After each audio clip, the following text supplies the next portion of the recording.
La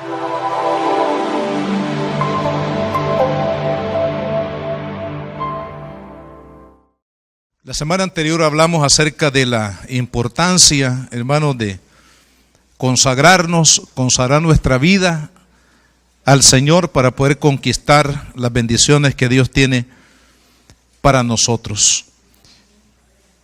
Josué capítulo 6, versículo 1 dice: Ahora Jericó estaba cerrada, bien cerrada, a causa de los hijos de Israel, nadie entraba ni salía. Mas Jehová dijo a Josué: Mira, yo he entregado en tu mano a Jericó y a su rey, con sus varones de guerra. Rodearéis pues la ciudad todos los hombres de guerra, yendo alrededor de la ciudad una vez, y esto haréis durante 6 días. Y 7 sacerdotes llevarán 7 bocinas de cuernos de carnero delante del arca, y al 7º día daréis 7 vueltas a la ciudad, y los sacerdotes tocarán las bocinas. Y cuando toquen prolongadamente el cuerno de carnero, así que oigáis el sonido de la bocina, todo el pueblo gritará a gran voz, y el muro de la ciudad caerá. Entonces subirá el pueblo, cada uno derecho hacia adelante. Padre, que esta lectura de tu palabra, Señor, bendiga la vida, el corazón de cada uno de tus hijos este día, Padre. Señor amado, desde ya declaramos esa victoria, Señor, sobre nuestros enemigos espirituales. Señor, desde ya declaramos, Padre, hecha tu obra, Señor, en nuestros corazones y en esta ciudad a la cual tú nos has enviado, Señor, para traer el consejo del Evangelio de Jesucristo para salvación, Señor, de todos aquellos que lo escucharán. Padre, que tu palabra, Señor, corra y el nombre de Jesús sea glorificado en cada uno de los hombres. En el nombre de Jesús te lo pedimos en esta hora, Señor. En esta hora, hermanos, vamos a la luz de este capítulo de la Escritura, vamos a hablar bajo el tema: vence sobre tu propio Jericó.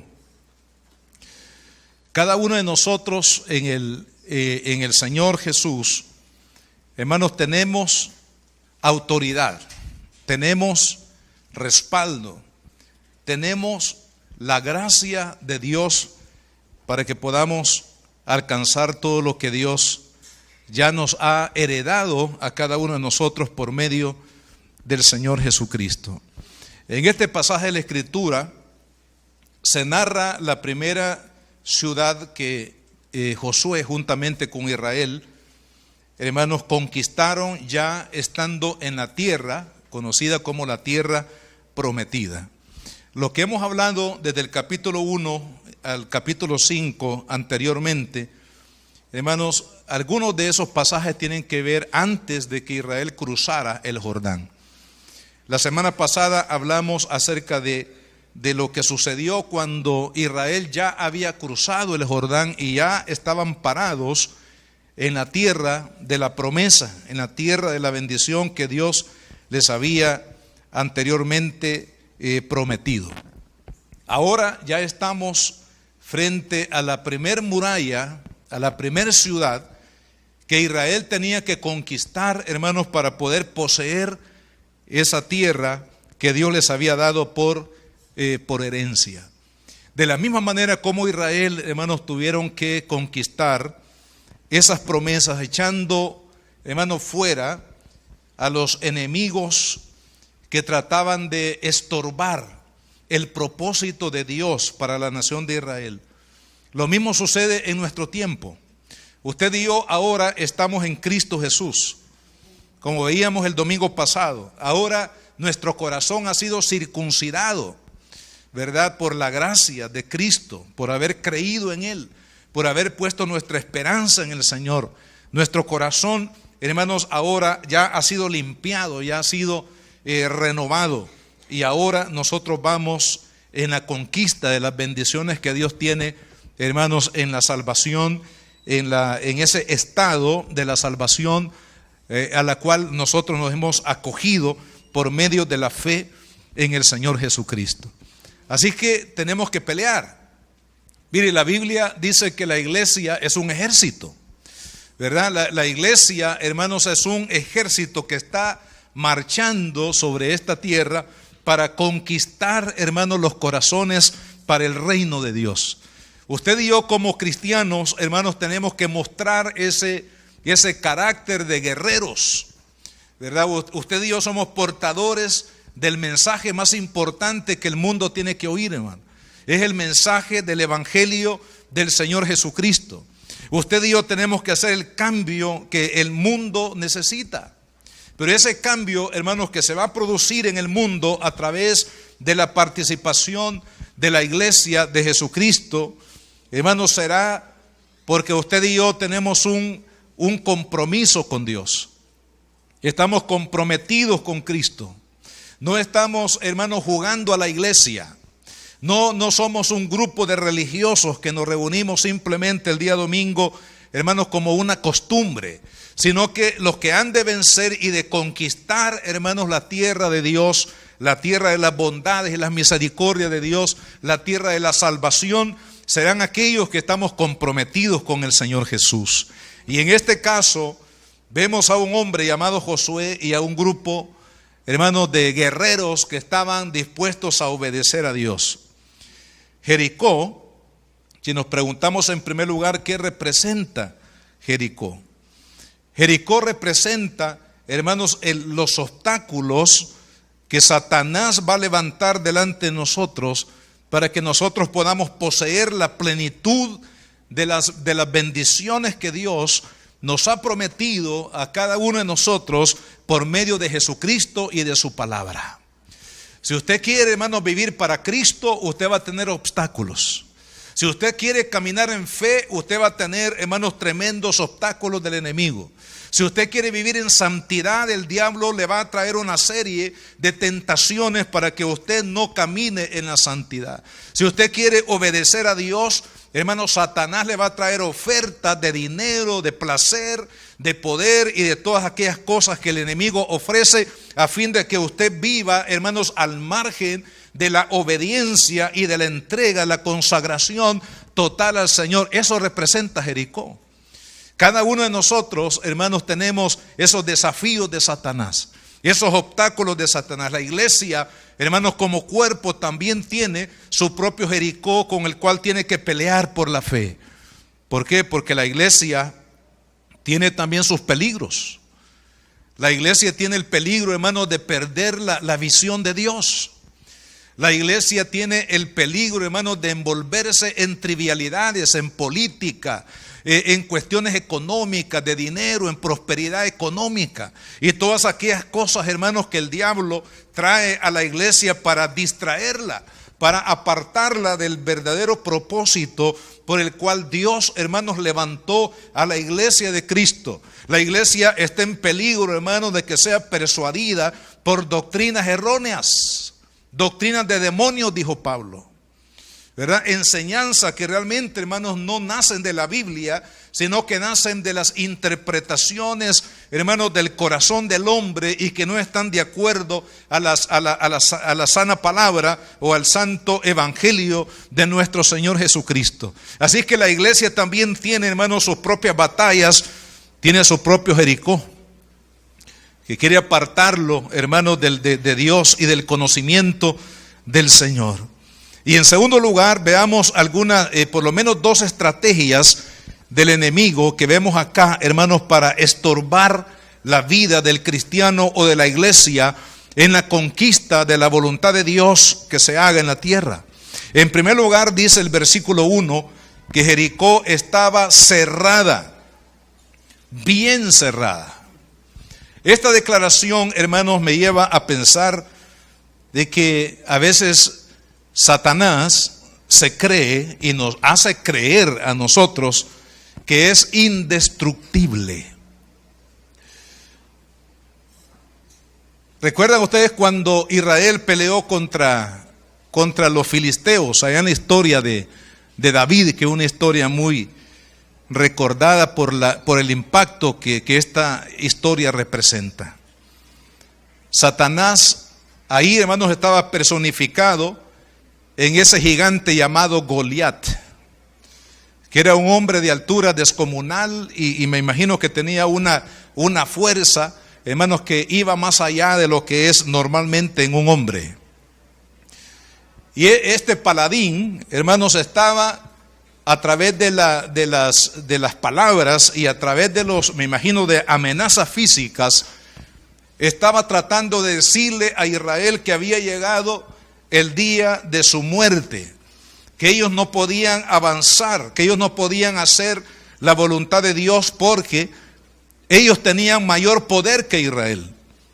Hermanos, Satanás muchas veces se presenta delante de los hombres y aún delante de los cristianos, haciendo alarde de su poder, de su grandeza. Y muchas veces nos hace creer de que nosotros, hermanos, no vamos a poder penetrar las barreras que el enemigo, hermanos, levanta contra nosotros. Hay muchos cristianos que ven a Satanás como un ser indestructible. Le tienen pavor, le tienen temor, le tienen miedo. Su corazón se acobarda delante de las mentiras, del engaño de Satanás. Pero quiero decirle, amado hermano, en esta tarde que Satanás no es indestructible. Es más, Satanás ya tiene, hermanos, el juicio de Dios ya ha sido dictaminado sobre él. Ya su derrota está pronosticada por Dios en su palabra. De tal manera, hermanos, que usted y yo no tenemos que permitir que Satanás nos haga creer que está bien cerrado y que es imposible que usted y yo podamos cumplir con el propósito de Dios, porque ya Cristo lo derrotó en la cruz del Calvario, hermano. Y si Cristo lo derrotó, ya es cuestión de tiempo.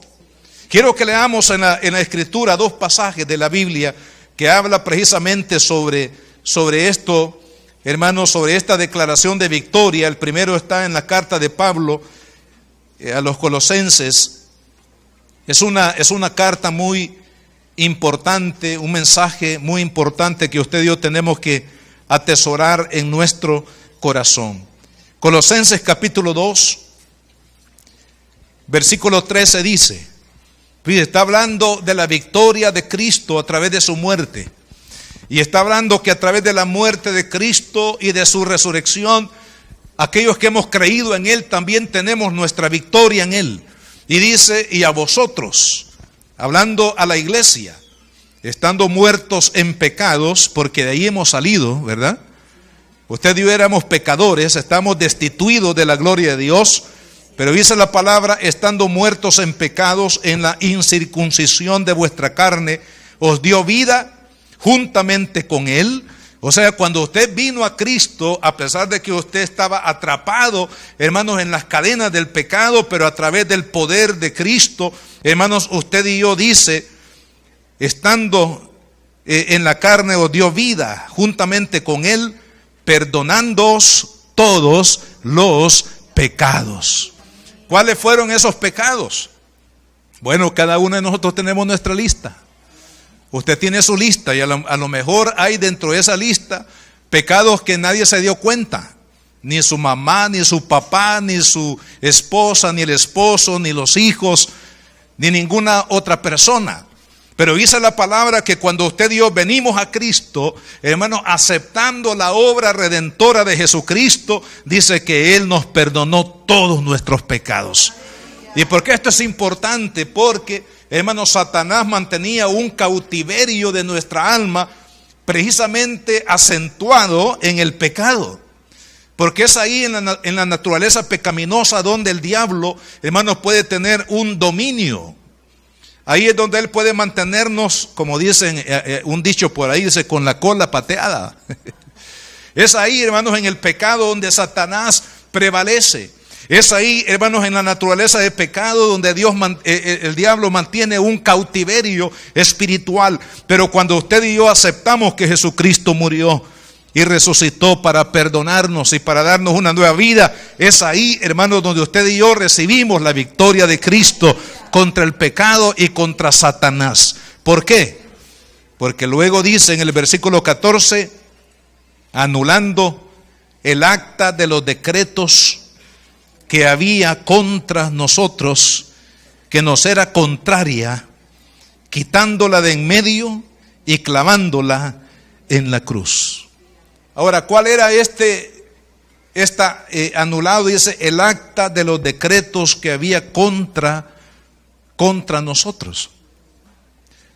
Bueno, usted sabe que la Biblia dice que Dios en el Antiguo Testamento reveló la ley para que a través de la ley todos los hombres fueran, hermanos, declarados incompetentes para poder agradar a Dios, hermanos, a expensa de su propia capacidad.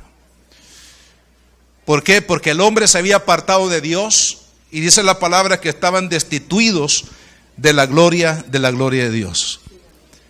Así que para que la ley, hermanos, del Antiguo Testamento nos llevara a la salvación por el único medio que es el Señor Jesucristo, cada uno de nosotros teníamos, cada hombre, cada persona definitivamente tenía y tiene el día de hoy, hermanos, que llegar a la conclusión que solamente a través de los méritos de Jesucristo podemos recibir el perdón de los pecados.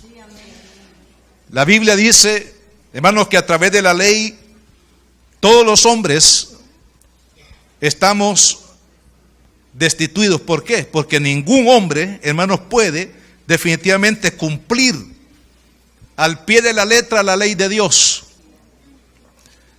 De eso los fariseos en la época de Cristo, hermanos, se sentían orgullosos, ellos mismos lo proclamaban públicamente, diciendo que ellos eran las personas perfectas, ellos eran las personas que cumplían con Dios porque se creían cumplidores de la ley. Uno de estos religiosos que se vanagloriaban, hermanos, y confiaban en su propia justicia, que por cierto era un joven. Dice la palabra que vino a Jesús un día y le dijo: Maestro, ¿qué debo de hacer para obtener la vida eterna? Y Jesús le dijo: bueno, cumple la palabra, cumple la ley, estos decretos de la ley de Dios sobre tu vida. Y él le dijo: Señor, pero yo desde muy temprano he cumplido los mandamientos de la ley. Y Jesús le dice: te falta uno. Vende todo lo que tienes, dáselo a los pobres y entonces ven en pos de mí. ¿Qué es lo que le estaba diciendo Jesús? Hermanos, que este joven estaba siendo esclavizado por la codicia. Y hay uno de los mandamientos, de los 10 mandamientos que Dios dio a Israel, definitivamente en el Antiguo Testamento, hablaba precisamente de no codiciar. No codiciéis la mujer de tu prójimo, no codiciéis el burro de tu prójimo, no codiciéis nada, ninguna pertenencia de tu prójimo, ni el dinero mismo, las pertenencias, los valores materiales. Y hermanos, este joven estaba cautivo definitivamente de este decreto, por cuanto este hombre no estaba cumpliendo el decreto de Dios, le era contrario. La misma falta del cumplimiento de la ley, ¿sabe lo que hacía? Era condenar al hombre. Entonces, como nadie de nosotros, ningún hombre, hermanos, puede cumplir la ley de Dios, se convierte en reo de la misma ley. Ahora, ¿cómo era posible, hermanos, que el hombre pudiese ser librado de la condenación misma que la ley de Dios le había otorgado por el mismo hecho de ser un pecador? Ahí, hermanos, la hermosa revelación que Dios le dio al apóstol Pablo, conocido como el apóstol de la gracia. ¿Por qué? Porque el Espíritu Santo, hermanos, utilizó al apóstol Pablo para hablar acerca de la libertad que el hombre tiene, hermanos, de estos decretos de juicio y de condenación que habían en la ley de Dios a causa de la incompetencia del hombre para poder cumplir la ley de Dios, para poder satisfacer, hermanos, el corazón, la justicia de Dios en su propia fuerza. De ahí que en la carta a los Romanos, solamente vamos a leer algunos de los argumentos del apóstol Pablo. En el capítulo 3 de la carta a los Romanos dice: pero ahora, aparte de la ley que condenaba al hombre porque él no podía cumplirla, se ha manifestado la justicia de Dios, testificada por la ley y por los profetas. La justicia de Dios por medio de la fe en Jesucristo. Amado hermano, si el hombre no podía por sí mismo, porque había un decreto contra él por su naturaleza pecaminosa, que no podía agradar a Dios y por tanto no podía justificarse ni salvarse, hermanos, por sí mismo, ahora Dios levanta la justicia que Él le llama la justicia de Dios. Pero esta justicia de Dios no está fundamentada, hermanos, en que el hombre pueda por sí mismo agradar a Dios obedeciendo su ley, porque es imposible que el hombre pueda obedecer la ley de Dios y justificarse por ella. Por eso, la justicia de Dios no se basa en la obediencia a la ley, en el cumplimiento de la ley de Dios, sino que se basa en la fe de aquel que la cumplió, cuyo nombre es Jesucristo de Nazaret.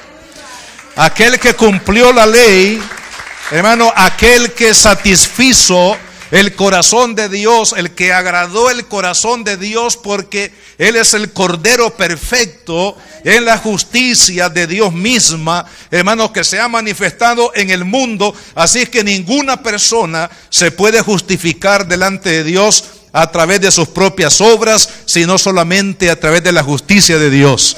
Y la justicia de Dios está basada en el sacrificio de Cristo. Cuando una persona se acoge, hermanos, a esta gracia divina en la persona de Jesucristo, es cuando esta persona puede ser librada de lo que el apóstol Pablo le llama aquí, en este capítulo, volviendo aquí a Colosenses 2, que dice: anulando el acta de los decretos que había contra nosotros, que nos era contraria, quitándola de en medio y clavándola en la cruz. Ahora, a través de esta justicia divina, a través de la persona de Jesucristo, amados hermanos, versículo 15 dice: y despojando a los principados y a las potestades, los exhibió públicamente, triunfando sobre ellos en la cruz. Ahora, ¿a qué principados y potestades se refiere el apóstol Pablo? Aquí, hermanos, que a través de la justicia de Dios, en el sacrificio de su Hijo amado, dice que los exhibió su derrota, exhibió su incapacidad de poder condenar la vida del hombre. Es decir, la obra de Satanás es una obra de condenación.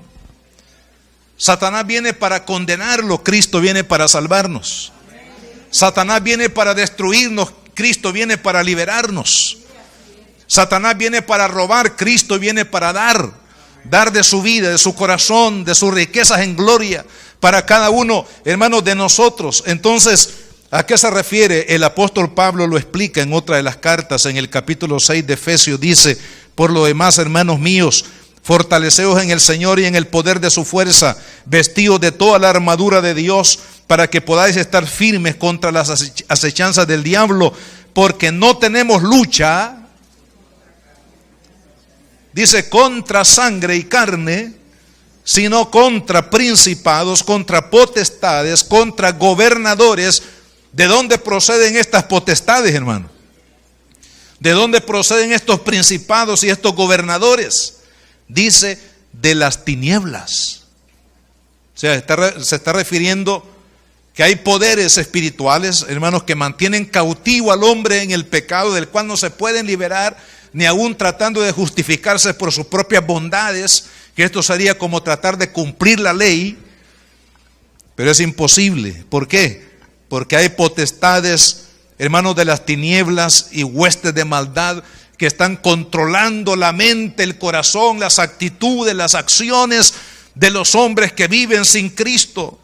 Pero amado hermano, cuando Cristo murió en la cruz del Calvario, estas potestades fueron derrotadas, gloria al Señor. Satanás, hermano, ya sabe que ha sido derrotado por Jesucristo. Lo que sucede es que al igual que Goliat, se pavonea el diablo, se exhibe como un campeón indestructible delante de los ojos de los hombres para que le crean. Por eso es que dice la Biblia que Jericó estaba cerrada, bien cerrada. Es decir, que era indestructible, que no podía Israel conquistarla. Pero hermanos, Cristo venció al enemigo en la cruz del Calvario. Él ha exhibido públicamente la derrota de Satanás. Por eso es que en la carta a los Hebreos, en el capítulo 2, vaya conmigo a esta porción de las Escrituras. Dice versículo 14: así que, por cuanto los hijos participaron de carne y sangre, Él también participó de lo mismo para destruir. Dice Cristo, la humanidad de Cristo, la encarnación de Cristo tenía un propósito poderoso. Dice, para destruir por medio de la muerte, es decir, por la muerte expiatoria de Cristo, al que tenía el imperio de la muerte, esto es el diablo, hermano. Ahora entendemos por qué Cristo tuvo que venir a este mundo, por qué tuvo que nacer en Belén de Judea, por qué tuvo que crecer como un humano y también, hermanos, padecer todo lo que un ser humano puede padecer: rechazo, desamor, golpes y tantas cosas que Cristo, hermanos, sufrió en la tierra. ¿Por qué? Porque a través de su muerte, dice el apóstol Pablo, Él y su resurrección, obviamente, Él venció a aquel que tenía el imperio de la muerte. ¿Y en quién estaba, hermanos, el imperio de la muerte? En Satanás, porque Juan 10:10 dice que Satanás ha venido para robar, para matar y para destruir. Ahora, en el libro de Apocalipsis, en el capítulo 20, se habla del Hades, que es un espíritu, es un principado. Hermanos, la muerte tiene definitivamente su sustentado el poder de la muerte en el poder de Satanás. Pero tengo buenas nuevas para usted, hermano, esta tarde. Cristo Jesús, con su muerte y su resurrección, venció a aquel que tenía el imperio de la muerte. Es por eso que la muerte misma, amado hermano, no pudo sostener al Hijo de Dios, porque Él se levantó en victoria. ¿Por qué? Porque el diablo no pudo detener, hermanos, la resurrección de Cristo. Y viene el día, dice la palabra de Dios, cuando aquellos que han muerto en Cristo oirán su voz, aleluya. Oirán aquel sonido de trompeta que se llevará a cabo en el cielo. Y dice la palabra, y los muertos en Cristo resucitarán primero. Hermanos, la muerte no podrá detener la resurrección de los hijos de Dios. ¿Sabe por qué? Porque el diablo no es cierto, no es indestructible. Más bien, ya fue, hermanos, derrotado por Cristo. Y el día cuando Satanás, hermanos, va a ser lanzado al lago de fuego está cercano. Dice la Escritura, Apocalipsis capítulo 12, vamos a leer y luego nos vamos al capítulo 20. Para que usted se dé cuenta que el diablo no es un ser indestructible, sino que ya Cristo lo venció en la cruz del Calvario. Versículo 11 dice, y ellos, o sea, los que damos testimonio de Cristo, aquellos que tenemos lavado el corazón por la poderosa sangre de Jesucristo, dice, y ellos le han vencido por medio de la sangre del Cordero y de la palabra del testimonio. ¿Cómo es que usted y yo, hermanos, hemos vencido también las obras de las tinieblas y al mismo Satanás? Por medio de la sangre del Hijo de Dios. Así como allá en Israel, hermano, aquel día, aquella noche en Egipto, mejor dicho, cuando Israel salió en victoria a la libertad para encontrarse con Dios en el desierto y posteriormente heredar la tierra prometida. Hermanos, el ángel de la muerte no pudo entrar en los hogares donde estaba la marca de la sangre. ¿Sabe por qué? Porque esa marca de la sangre estaba representando, hermanos, la sangre de Cristo, que en un momento determinado iba a limpiar y a salvar el corazón de todos aquellos que creyeran en Él. De tal manera que el ángel no pudo, tuvo que pasar por alto los hogares donde estaba la marca de la sangre. De la misma manera, ¿sabe cómo es vencido el diablo? El diablo no lo podemos vencer, hermanos, con misiles de alto poder. No los podemos vencer con las armas convencionales que hoy en día los hombres procuran en el mundo. No lo podemos vencer a través de argumentos, a través de consensos, a través de pactos, hermanos, políticos o económicos. Como dice el hermano Héctor, que para algunos dice es fácil estar en paz con el diablo. ¿Sabe cómo? Algunos le dicen, mira, Satanás, yo no me voy a meter contigo, así que tú no te metas conmigo. Entonces, para algunos, esa es la mejor manera de estar en paz con el diablo. Pues quiero decirle, amado hermano, que aunque usted le diga al diablo, no te metas conmigo, el diablo ya está metido hasta la cabeza, hermano, con usted. ¿Por qué? Porque Él ha venido para robar, matar y destruir. ¿Sabe quiénes son los únicos que pueden mantener a raya al diablo? Aquellos, dice la palabra, que le han vencido por medio de la sangre del Cordero. Aleluya. Si su corazón, hermano, si su vida está lavada con la sangre de Cristo, si usted ha nacido de nuevo por el poder del Hijo de Dios que derramó su sangre preciosa en la cruz del Calvario, usted va a mantener a raya al diablo. No es con sahumerios, no es con, hermanos, con tener la Biblia abierta en el Salmo 91 o hacer otro tipo de artimañas que usted va a mantener alejado al diablo y a los demonios de su vida, sino solamente a través de la sangre del Cordero del Hijo de Dios. Cuando usted, hermanos, ha abierto su corazón a Cristo y le ha dicho, Señor Jesucristo, yo creo en ti. Yo creo que tú viniste a este mundo para salvar mi alma, para perdonarme, para darme vida eterna. Creo en ti, me entrego a ti, Señor. Es cuando el Espíritu Santo aplica el poder de la sangre del Hijo de Dios en nuestros corazones. Y dice, ellos le han vencido por la sangre del Cordero, por la palabra del testimonio de ellos. Hermanos, cuando un cristiano realmente ha nacido de nuevo, debe tener indudablemente testimonio. Testimonio de que Cristo ahora vive en él. Dijo Pablo, ya no vivo yo. ¿Cuántos estamos viviendo todavía, hermanos? Tenemos 20 años de estar en la iglesia y todavía estamos viviendo, pensando, hermanos, y actuando y tratando de llevar nuestra vida, hermanos, en nuestra sabiduría, en nuestras capacidades. Pero Pablo nos dio la clave. Él dijo, ya no vivo yo, mas ahora Cristo vive en mí. Y lo que ahora vivo, dice, en la fe del Hijo de Dios, lo vivo para Él. Es decir, que nosotros, amado hermano, debemos de dar testimonio, el testimonio de Cristo. Dijo Pablo en otra carta, dice que nosotros somos el perfume de Dios. Hermanos, cuando usted, por ejemplo, usted entra en una casa, en un vehículo, y si usted va bien perfumado con esos perfumes de allá de los parisienses, de allá de París, hermano, que dice que son los perfumes más ricos del mundo, están en París, fueron hechos en París.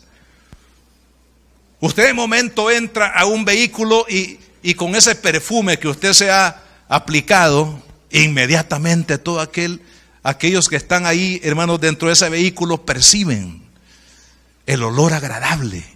Y dice, la señora que entró, el señor que entró, allá en lo interno de su corazón dicen, traía el perfume, qué rico, qué sabroso, qué agradable, hermano.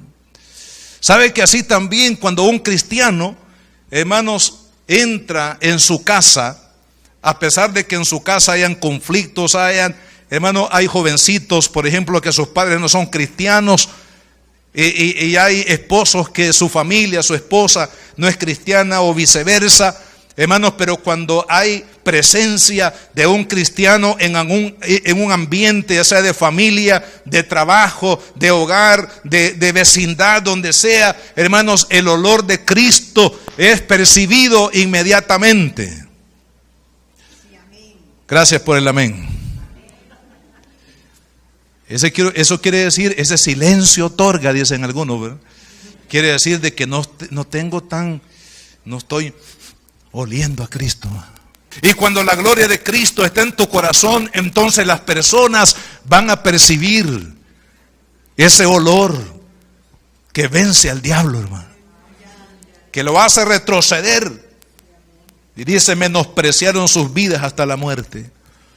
Aquellos que están dispuestos a morir si es posible, pero mantener su fe hasta el final, hermano. Aquellos que son cristianos realmente comprometidos, jóvenes que están comprometidos 100% con Cristo y están dispuestos a ser rechazados, a ser marginados por los amigos, por la sociedad misma, hermanos, o por quien sea, pero no claudicar en su fe. Dispuestos a dar su vida por la causa de Cristo. Y esto es lo que, hermanos, en este tiempo definitivamente se va a demandar.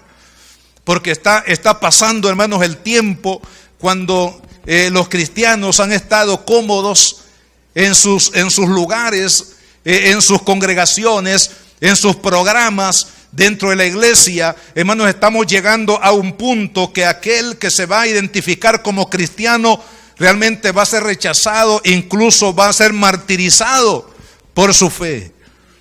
Pero aquellos que mantienen a raya al diablo son aquellos que han menospreciado su vida a sí mismos por tal de agradar al Hijo de Dios, por tal de agradar al Padre Celestial, por tal de vivir, hermanos, para los propósitos eternos del Señor.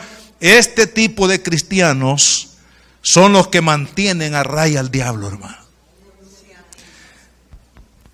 Los que tienen la marca de la sangre de Cristo, los que dan testimonio de Él con valentía y con fidelidad, y los que han menospreciado, hermanos, sus propias vidas hasta la muerte, si es posible. En el capítulo 20 del libro de Apocalipsis, versículo 10, dice: este es el destino del diablo, hermano. El diablo se presenta como un gigante indestructible, cerrado, bien cerrado, pero no es cierto. Dice la Biblia, y el diablo que los engañaba, oiga bien, hermanos, el arma más poderosa que tiene Satanás para destruir la vida del hombre es el engaño, es la mentira, es la falsedad, hermano. Dice que el diablo que los engañaba fue lanzado en el lago de fuego y azufre, donde estaban ya la bestia, que es el anticristo, y el falso profeta, que es este profeta de la religión unificada que se va a levantar en los últimos tiempos, y serán atormentados día y noche por los siglos de los siglos. Así que hermanos, hay un destino para la derrota del diablo. La palabra dice, hermanos, que Satanás busca al cristiano como un león rugiente para devorarlo. Y alguien dijo, pero ya no tiene diente, dijo. Solo es ruido, solo es el gruñido del diablo. Amado hermano, para aquel hijo de Dios, hermanos, que ha lavado su corazón en la sangre del Cordero, hermanos amados, el diablo no tiene potestad sobre su vida. Si usted, hermanos, se mantiene en Cristo Jesús y en la libertad con la cual el Hijo del Hombre le hizo libre, el diablo no podrá, hermanos, echarle a perder su vida. Entonces, estamos en el primer punto. Segundo punto, hermano, estrategia del enemigo. Cerrar, que significa, o la aplicación que estamos dando acá es que el diablo hace creer al hombre que es indestructible, pero no es cierto. Ya fue vencido en la cruz del Calvario. Ahora la segunda estrategia del diablo es el temor. Dice la Escritura, el versículo 2, mas Jehová dijo a Josué, mira, yo he entregado en tu mano a Jericó y a su rey con sus varones de guerra. Ahora, la pregunta es ¿por qué Dios le dijo esto a Josué? Y yo hago esta conclusión. Probablemente la razón por qué Dios le dice a Josué, pues no te acobardes, yo estoy contigo, yo te he entregado esta ciudad. Es porque a lo mejor Josué y el pueblo, hermanos, cuando vieron que Jericó estaba bien cerrada, murallas elevadísimas y que estaban en alta alerta, ellos probablemente sintieron temor en su corazón. Porque ya esto había sucedido en tiempos pasados, en el peregrinaje de Israel en el desierto. Se habían llenado de temor cuando no había, hermanos, qué comer. Se habían llenado de temor cuando las fieras en el desierto, las serpientes, comenzaron a morder, hermanos, una plaga de serpientes que encontraron en el desierto. Es decir, todas aquellas cosas, hermanos, que ponen en peligro, en riesgo nuestra seguridad, la respuesta del hombre definitivamente es temor. Hoy en día, hermanos, El Salvador, cada uno de nosotros sentimos temor, ¿verdad? A veces temor de ir a la esquina, temor de salir a cierta hora de la noche, temor de ir a un lugar. Y las razones son obvias. Por la violencia que vive nuestra nación. Sabe que hoy en día, aún en los lugares que antes eran, hermanos, como íconos de la paz y de la seguridad, como lo son los países de Europa, que las personas de América veían los países de Europa como paraísos, como lugares, hermanos, donde había una paz, un reposo total. Ahora, hermanos, son los lugares que el enemigo está invadiendo y la gente, hermanos, hoy en día, si hemos de describir cuál es la condición en la que la humanidad está hoy en día, hermanos, es el temor. Entonces, de seguro que hubo temor en ellos cuando vieron a Jericó bien armada y cerrada.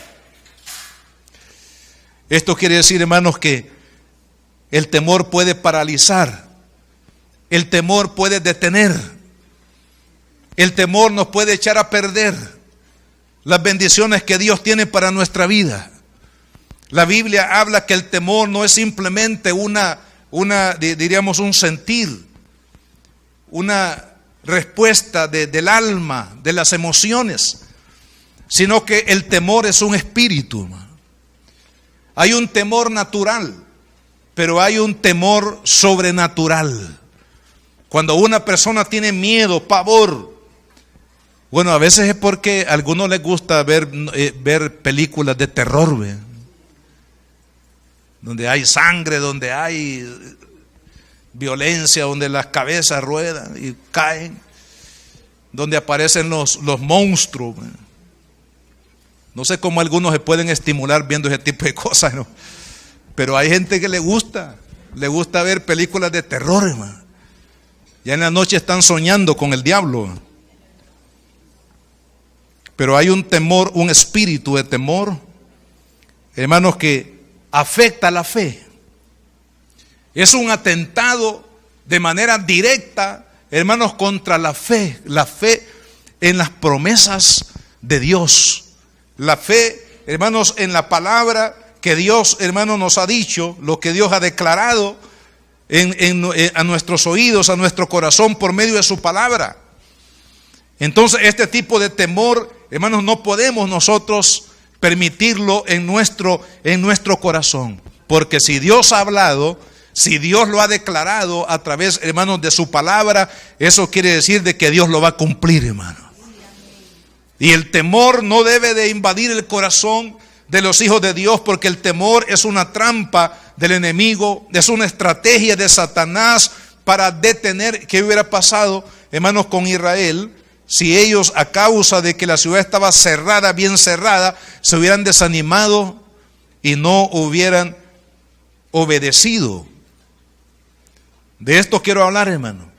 Cómo el temor se convierte en un obstáculo para la obediencia a Dios. El temor puede, hermanos, obstruir nuestro camino de obedecer a Dios. La visión de Dios no puede ser llevada a cabo, hermanos, si no es por medio de la obediencia. La obediencia es el fundamento para llevar a cabo la visión de Dios. Usted recuerda cuando Jesús, ahí en Mateo capítulo 28, lo que conocemos como la Gran Comisión, en el versículo 19, Jesús les dice: id por todo el mundo, predicad el evangelio, haced discípulos en todas las naciones, bautizándolas en el nombre del Padre, del Hijo y del Espíritu Santo. Y dice: y yo estaré, o estoy, en el presente, yo estoy con vosotros todos los días hasta el fin del mundo. Quiere decir de que, hermanos, la iglesia de Cristo tiene que obedecer la gran comisión. Pero resulta que en los primeros siglos apareció la persecución contra los cristianos. Y aquel que se identificaba como cristiano, hermano, tenía una sentencia de muerte. Lo menos que le podía suceder es que lo apresaran y lo llevaran a la cárcel. O que lo desterraran, que le quitaran todas sus pertenencias, que lo sacaran de su habitación. Y de eso testifica el libro de Hebreos, la carta a los Hebreos, que habla de que hubieron hombres y mujeres cristianos de aquel tiempo, amados hermanos, que fueron perseguidos, fueron desterrados. Dice que vivieron, hermanos, en tiendas o en las cavernas, huyendo de aquellos que los perseguían a causa de su fe. Pero sabe, a pesar de eso, ellos mantuvieron su fe. Y dice la palabra que aquellos que eran esparcidos a causa de la persecución, hablando aquí de Hechos capítulo 8, dice la Escritura que los que eran perseguidos iban y llevaban el evangelio de Jesucristo donde ellos iban. Impresionante, porque ellos iban huyendo, hermanos, de la persecución por ser cristianos, por ser hijos de Dios. Pero sabe, eso no los acobardó para que en el lugar donde ellos llegaran testificaran de Jesucristo. O sea que el temor, las amenazas del imperio de Roma, las amenazas de los religiosos de su época para callarlos y que no predicaran a Cristo, que no eran testimonio de Cristo, hermanos, todas estas estrategias del enemigo no resultaron para estos cristianos, porque ellos estaban decididos a obedecer, hermano. Hoy en día, amados hermanos, también la iglesia de Cristo está entrando en una época diferente, hermano. Hoy la iglesia de Cristo, hermanos amados, en el mundo está siendo perseguida, está siendo ridiculizada. Ser un cristiano hoy como que has pasado de moda, hoy ya eres obsoleto.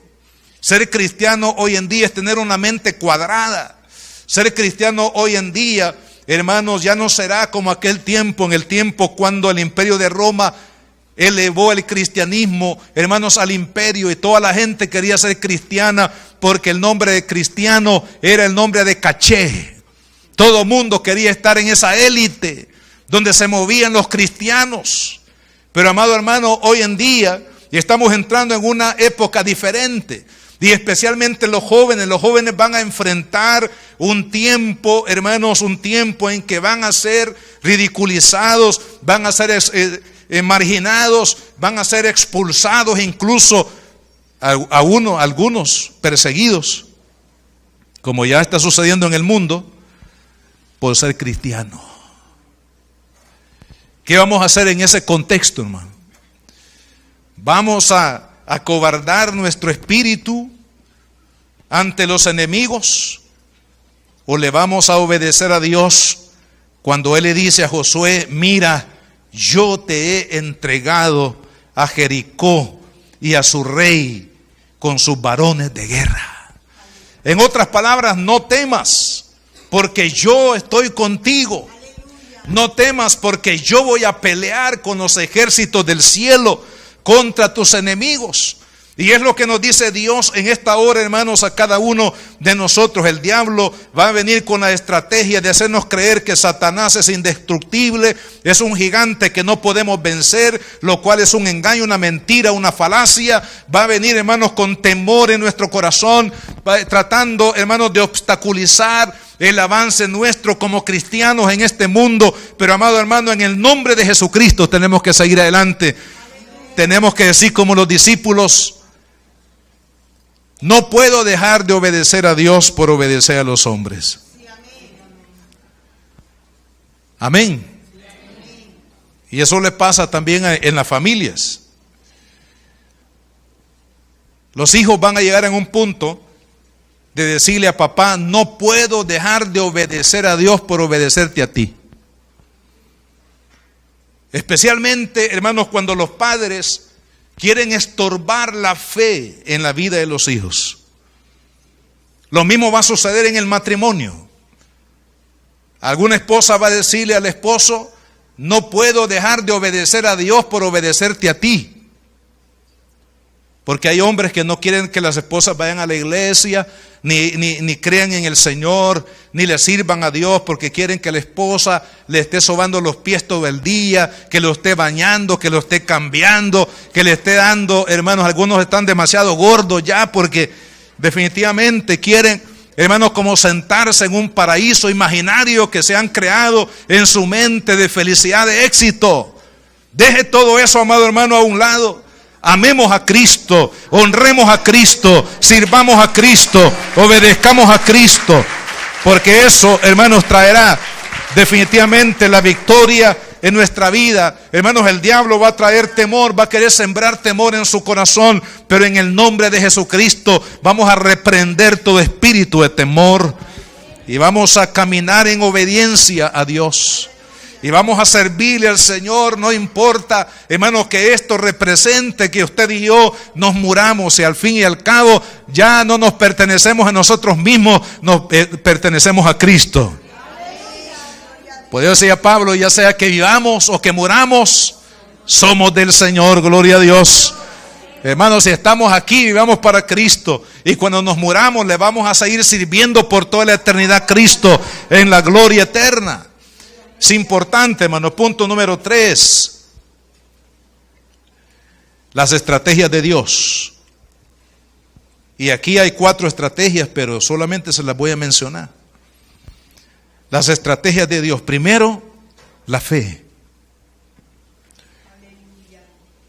Ante el temor, hermanos, Dios le dice a Josué: sigan adelante. Crean a mi palabra y no a la palabra del enemigo. Y eso, hermanos, es importante. En el capítulo número 11 de la carta a los Hebreos. Aquí podríamos quedarnos en este gran capítulo de la Biblia. Es pues la fe, la certeza de lo que se espera y la convicción de lo que no se ve. Dice la palabra del Señor más adelante, versículo 30. ¿Por qué cayeron los muros de Jericó? ¿Por qué, hermanos, este pueblo venció el obstáculo de Satanás para que ellos heredaran la tierra de la promesa, de las bendiciones y de la gloria de Dios para sus vidas? Dice la palabra: por la fe cayeron los muros de Jericó después de rodearlos 7 días. ¿Por qué cayeron los muros? Porque Josué era un gran valiente, porque el ejército que tenía a su lado, Israel, eran los que tenían los misiles nucleares más poderosos del mundo en aquel momento. No, hermano, no cayó porque Israel era grande. El único grande se llama Dios. No cayó, hermanos, porque Israel eran grandes valientes. No, cayeron porque le creyeron a Dios. Cayeron, hermanos, por la fe. Cuando usted y yo, hermanos, le creemos a Dios, cuando tú, amado hermano Jovencito, señorita, le crees a Dios a través de la fe, tú harás grandes cosas para Dios. Tú te vas a levantar con un poder, te vas a levantar para poder servir y desafiar al enemigo en las naciones, en los pueblos. ¿Por qué? Por medio de la fe. Así que, hermanos, la estrategia de Dios es la fe. Yo digo que el mayor capital que tiene la iglesia es fe, hermano. Algunos dicen, no, miren, los cristianos son gente que están robándole al pueblo, tienen plata, tienen dinero y por eso hacen esto y lo otro. No, ¿sabe por qué lo hacemos? Por la fe. Nosotros estamos, hermanos, entrando a un desafío, hablando de lo que anhelamos tener, construir para Dios. Hermanos, estamos entrando en un campo para nosotros, diríamos un gigante, ¿verdad?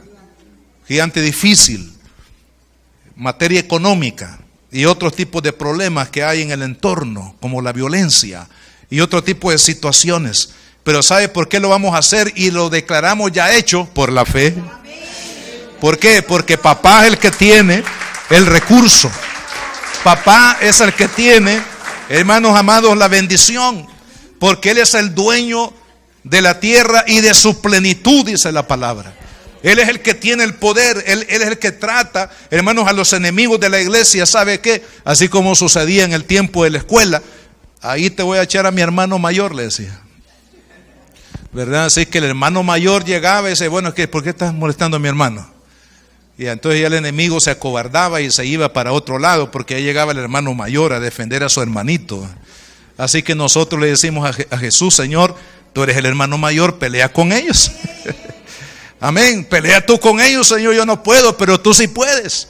Entonces, por la fe, hermanos, usted dio la estrategia número 1 de Dios para la conquista, es la fe. Segundo, hermanos, la alabanza. ¿Qué es la alabanza, hermano? Y esto es importante que nosotros lo podamos ver, porque hay hermanos que deliberadamente llegan tarde a los cultos. ¿Sabe por qué? Perdón lo que hoy... No lo digo por ustedes. Pero digamos, algunos que deliberadamente lo hacen. Dicen, no, es que miren, yo voy a llegar ya a la hora de las predicaciones, porque no me gusta la alabanza. Pero bien le gustaban los mariachis cuando andaba dando en las parrandas. Nada menos una hermana me decía, mire hermano, fíjese que un día estábamos en un retiro de matrimonios y viera qué lindo, me dijo. Qué de lindo, le digo yo.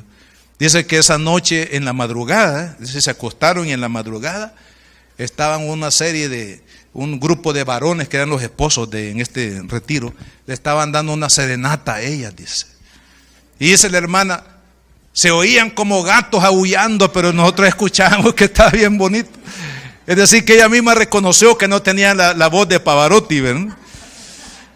Pero dice, eran como gatos que estaban aullando, pero nosotros le escuchábamos tan rico, tan bello, tan hermoso. Amado hermano, la alabanza no es para usted, es para Dios. Nuestra alabanza, nuestra exaltación no es para exaltar nuestra carne, no es para exaltar al líder, no es para exaltar a los músicos, a los que cantan o a los hermanos que vienen a la iglesia. Amado hermano, ¿sabe? Nuestra alabanza es para exaltar el nombre de aquel que vive, el que hizo los cielos y la tierra, aquel hermano que se sentó en gloria en los cielos. Para Él es la alabanza. Cuando usted venga a la iglesia, venga temprano, porque la parte de la alabanza no se la puede perder, hermano. ¿Por qué? Porque es un momento, es un tiempo en que como iglesia, hermanos, nosotros podemos glorificar y exaltar y bendecir el nombre del Señor.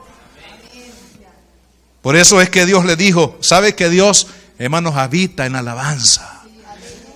Cuando nosotros pensamos en pasajes como esto, dice que los sacerdotes tomen las trompetas y que comiencen a sonar las trompetas, y así van a darle vuelta a esta muralla una vez al día, y el séptimo día 7 veces, hermanos, parece una cosa ridícula. El poder decir, hermanos, que esas murallas iban a caer por medio del sonido de las trompetas. Esas eran las armas de Israel, las trompetas. No eran las espadas, eran las trompetas.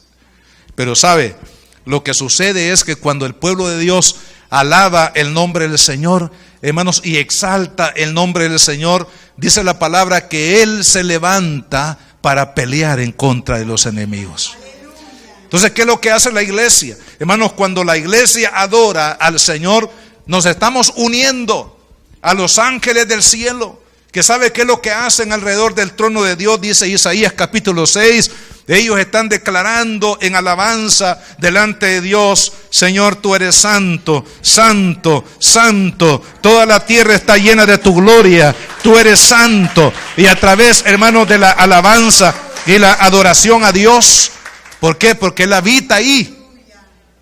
¿Qué es lo que sucede, hermanos? La alabanza es algo tan importante dentro del culto. ¿Por qué? Porque en medio de la alabanza nosotros estamos, hermanos, exaltando a Dios, y Dios se manifiesta en los cultos.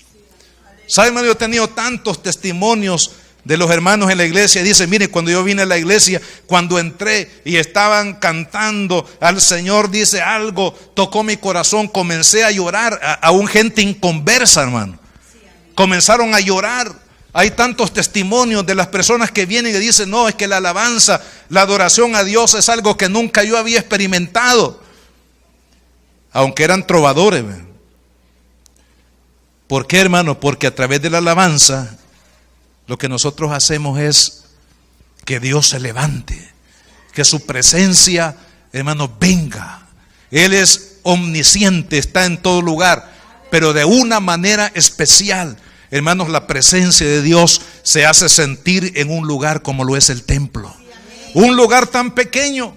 Pero ¿por qué, hermano? Porque cuando el pueblo de Dios le adora, entonces Dios, su presencia se hace manifiesta en ese lugar donde se le adora. La Biblia dice en el Salmo 22, versículo 3, pero tú eres santo, tú que habitas entre las alabanzas de Israel. En ti esperaron nuestros padres, esperaron y tú los libraste. Clamaron a ti y fueron librados, confiaron en ti y no fueron avergonzados. Mire qué poderoso, hermano. Cuando el pueblo de Dios le adora, la presencia de Dios se manifiesta.